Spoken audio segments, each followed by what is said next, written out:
Alright mga master, so welcome back ulit sa ating YouTube channel. So update lang tayo sa ginagawa nating project. Bali today, bali ito na po yung pinakang last room na ginagawa natin para sa ating client. Ayan. So last time isa tinapos ko na yung electrical wiring dito. So naka-submeter din to mga master. Ayan, so naka-submeter. Then yung load natin isa patapos na rin naman paltadahan. Ayan. So bali kanina isa pinaltadahan ko yung CR natin. Ayan, so pataas. Then tinapos na rin kanina yung na-forman kisame yan itong ating kisame.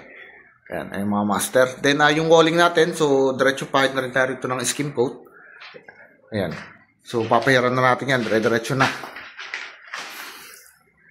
So by tomorrow mga master, isa mamasilyahan na rin itong ating kisame. Then yung ating mga walling.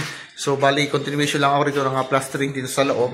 So tatapusin natin yan. And then nagpabili na rin tayo ng tiles. So ito naman yung tatiles natin by tomorrow. After natin dito paltadahan. So itatiles natin to. Then yung ating flooring tsaka yung ating sidings. So medyo na tayo guys, 95% na tayo sa ating project accomplishment. Ayan.